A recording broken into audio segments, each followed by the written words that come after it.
සුබ දවසක්. ඔයාලා එකතු වෙලා ඉන්නේ Introduction to HND Courses video මාලාවේ තවත් එක් වීඩියෝවක් සමග. අපගේ පෙර වීඩියෝස් බලන්න නොහැකි වුණා නම් description එකේ ඇතුළත් කරලා තියෙනවා ඔබ වෙනුවෙන්. ඉතින් අද අපි ඔබ වෙනුවෙන් තොරතුරු ගෙන එන්නේ උසස් ජාතික සංචාරක හා සත්කාර කළමනාකරණ ඩිප්ලෝමා පාඨමාලාව පිළිබඳව. 2012 දී ස්ලියට් පරිපාලන ව්‍යුහය යටතට පැමිණි උසස් ජාතික සංචාරක හා සත්කාර කළමනාකරණ පාඨමාලාව ලොව ශීඝ්‍රයෙන්ම දියුණු වන සංචාරක ක්ෂේත්‍රයට බොහෝ වටිනා පිරිසක් දෙස් විදෙස් මට්ටමින් එකතු කරන පාඨමාලාවකි.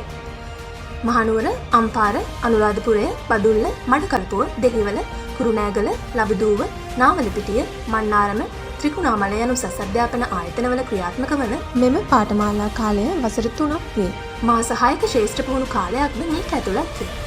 එමෙන්ම 90ක ඉහළ ක්‍රෙඩිට් ප්‍රමාණයක් මෙම පාඨමාලාවට හිමි වී තිබීමෙන් මෙම පාඨමාලාවේ වටිනාකම ගැන ඔබට අවබෝධයක් ලබා ගත හැකිය.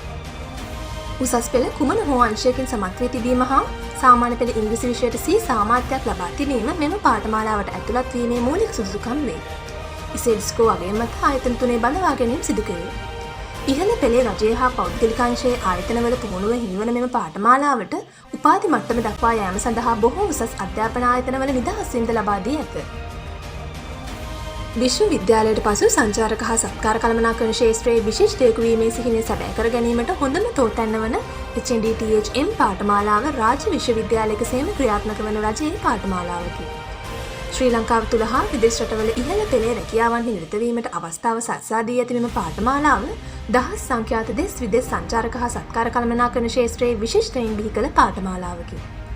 HNDTHM පාඨමාලාව පිහිටා ඇති ආයතනයන්ගේ තොරතුරු මෙහි දක්වා තිබෙන අතර ඒ හරහා එම ආයතන සම්බන්ධ කර ගැනීමේ හා එම ආයතන ගැන තොරතුරු දැන ගැනීමේ අවස්ථාව ඔබ සතුව ඇත. අවසාන වශයෙන් මෙම වැඩසටහන ගැන උසස් පෙළට සාර්ථක මුහුණ දුන් සහෝදර සහෝදරියන් දැනුවත් කරන මෙන් ඉල්ලා සිටින අතර අදින් Introduction to HND Courses video මාලාව අවසන් වෙනවා. ඔයාලට තියෙන ගැටලු කමෙන්ට් එකකින් අප වෙත යොමු කරන්න.